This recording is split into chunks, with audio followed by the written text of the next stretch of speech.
मक्खी ने चीनी कुंग फू में महारत हासिल की पर संतुष्ट नहीं हुई। उसने कैसेट को ट्रेडमिल की तरह इस्तेमाल किया और रोज 20 किलोमीटर दौड़ी। टूथपिक से बारबेल की तरह वजन उठाया और बाती से खिंचाव किया।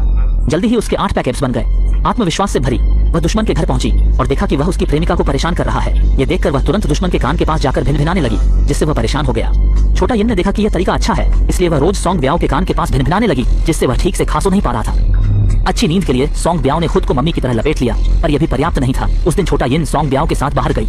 वह ज्यादा देर नहीं रुका और सांबियाओ ने धुएं से बाहर निकाल दिया। अब मुश्किल हो गया, उसकी उड़ान की गति से पकड़ना असंभव था। अच्छी बात यह थी कि दूर से पुलिस कार आ रही थी। वह पुलिस कार की छत पर उड़ गया और मुफ्त की सवारी लेकर फिर से सांबियाओ की कार में लौट आया। सांबियाओ को परेशान करने के लिए शियाओ यिन उसकी आंखों की ओर बढ़ा और सांबियाओ को संभलने का मौका नहीं मिला, जिससे कार का नियंत्रण खो गया और वह सामने से आ रहे बड़े ट्रक से टकरा गई। अच्छी बात यह थी कि कार में एयर बैग था, इसलिए सांबियाओ की जान बच गई। फिर उसने देखा कि शियाओ यिन ने कांच पर लिखा, मैं तुम्हें मार दूंगा। यह बस एक मक्खी थी, फिर भी उसने परेशानी खड़ी कर दी। इसके बाद उसे मक्खी का डर हो गया और वह हमेशा कीटनाशक स्प्रे की बोतल साथ रखता था, यहाँ तक कि जब वह अपनी प्रेमिका के साथ होता तब भी। उस दिन जब छोटी यिंग फिर से परेशान करने आई तो उसकी प्रेमिका ने उसे कीटनाशक स्प्रे से मार दिया।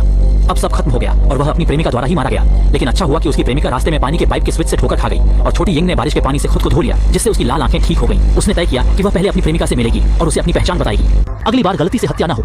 छोटी यिंग अपनी प्रेमिका के घर जाती है और देखती है कि वह उसकी मौत पर रो रही है। वह जल्दी से आंसुओं से अपना नाम लिख देता है। अब प्रेमिका समझ गई कि मक्खी क्यों परेशान कर रही थी। असल में वह उसका प्रेमी था। इसके बाद छोटी यिंग ने अखबार में बताया कि उसे मारने वाला संग ब्याओ था। यह जानकर कि छोटी यिंग मारी गई थी, उसने बदला लेने का फैसला किया। प्रेमिका सूक्ष्म मूर्तिकला विशेषज्ञ थी और उसने छोटी यिंग के लिए गैस मास्क बना दिया। अब उसे कीटनाशक से डरने की जरूरत नहीं थी। वह आत्मविश्वास से संग ब्याओ को चुनौती देने दौड़ पड़ी। गैस मास्क काम कर गया। जब संबाओ व्यायाम कर रहा था, शियाओ यिन ने उसे चौंका दिया।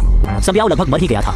छत के प्रभाव से वह लगभग 100 मीटर ऊंचाई से गिरने वाला था। सबसे खतरनाक समय तब था जब शाओ यिन ने सिगरेट का टुकड़ा कंबल पर फेंका। संबियाओ लगभग जल ही गया था। कई बार मौत के मुंह से गुजरने के बाद संबियाओ ने घर के दरवाजे कांच के बनवा दिए, सब कुछ बंद कर दिया, यहाँ तक कि हर किसी को अंदर आने से पहले सफाई करनी पड़ती थी। अब शाओ यिन के पास कोई उपाय नहीं था। उसे अपनी प्रेमिका को मैदान में उतारना पड़ा। उसकी प्रेमिका संबियाओ के घर आई और जब वह ध्यान नहीं दे रहा था, उसने चुपके से एक पेंच खोल दिया और शाओ यिन को फिर से अंदर आने दिया।